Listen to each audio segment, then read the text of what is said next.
Hey guys, in today's video, I'm going to tell you why you should break the rule about where your thumb goes on your fretting hand. So let's dive into that right now.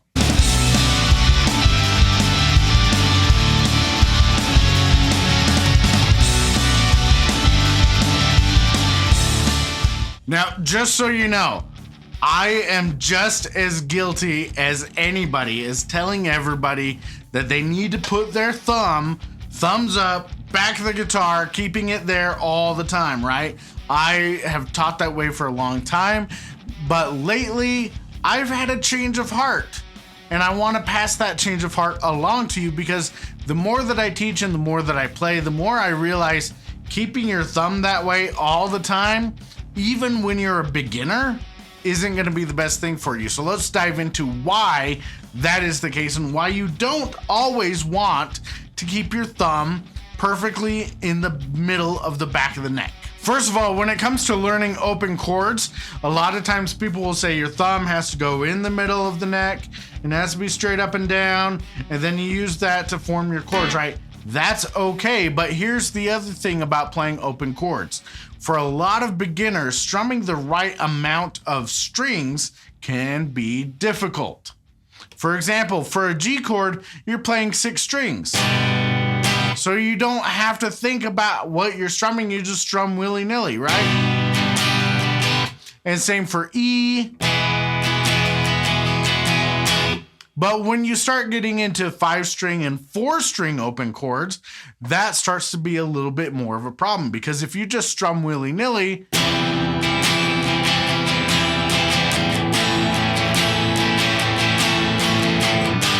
right, that open 6-string just ringing out starts to really muddy up the sound and it sounds like garbage. And that's not even counting if you're playing your D chord, which is only a 4-string chord.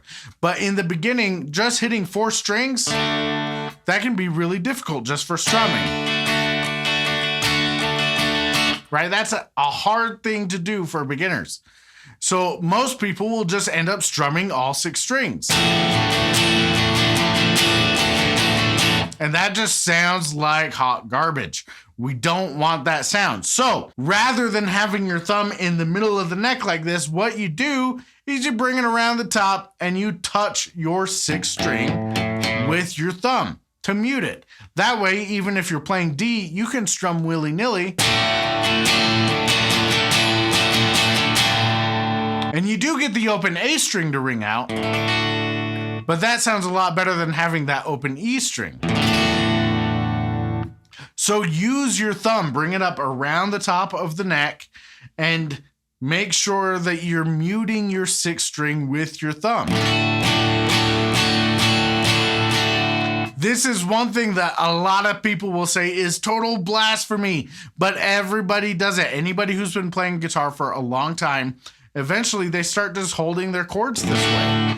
The biggest thing to watch out for is to make sure that your fingers can curl like this to try to keep your strings nice and clear and the angle of your fingers coming down. So even if I'm touching here, my fingers are still coming down straight onto the strings and I'm not touching other strings.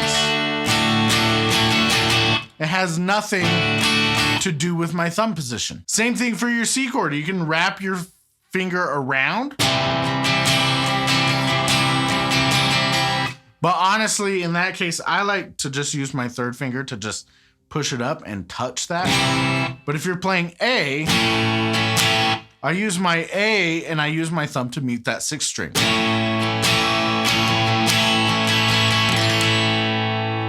So even when you're playing open chords, don't always just keep your thumb in the middle of the back of the neck. You can use it to wrap around the top and mute strings so that you get better sounding open chords a lot faster because you don't have that 6th string ringing open. Hey guys, real quick, if you're enjoying this video on the controversy of where your thumb should go, do me a favor and hit the subscribe button and hit the bell notification so that you'll be notified every time I upload new lessons to YouTube. Thanks for subscribing. Now let's get back into talking about where your thumb should go on the guitar. Now, what about scales? What if you're playing scales and stuff like that? Same thing. It depends on the style of music that you're playing. Now, if you're anything like me, I play mainly rock, a lot of alternative stuff, some bluesy stuff, more blues-based type rock. And a lot of the stuff that I listen to when it comes to lead stuff, there's a lot more phrasing using bends and vibrato and stuff like that. And here's the trick. When you're doing bends and vibrato, having your thumb wrapped around the top of the neck gives you leverage. And you want to have that kind of leverage because if your thumb is in the middle of the neck, your fingers, they have to do all the work and it doesn't sound nearly as good all the time. There are some guys who can do that, but for most people, wrapping your thumb around the top of the neck to get that leverage so that you can use your wrist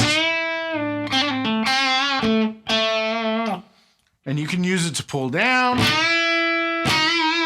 without the leverage of having your thumb up here around the neck. That makes bends and vibrato and stuff like that a whole lot harder. Now, when it comes to actually playing a scale, it's going to depend on what kind of scale you're playing. If you're playing 3 notes per string, those have stretchier runs in them because you're covering more frets.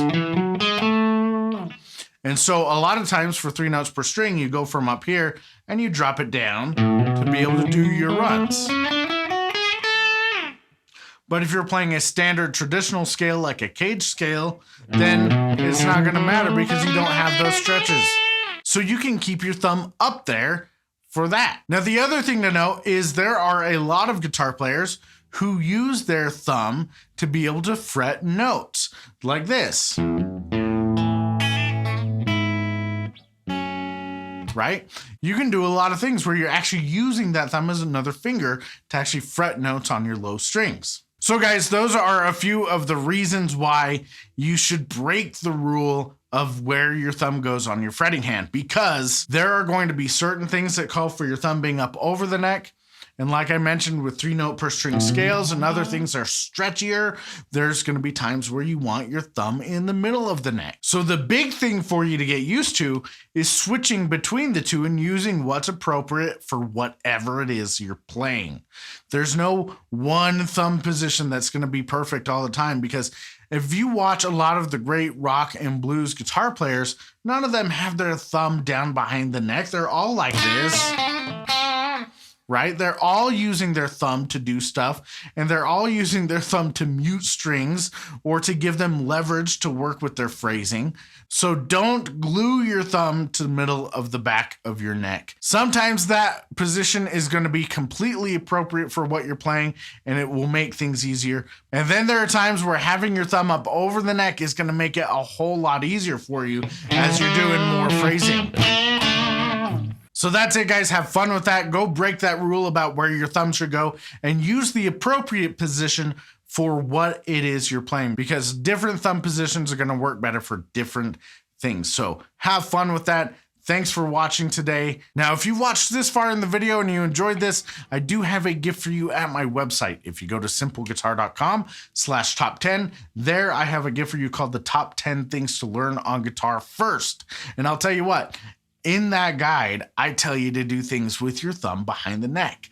But now you know that you can start with that and then change your thumb position as appropriate. But the other stuff in that guide is also going to help you play a lot more musical stuff a lot faster on the guitar.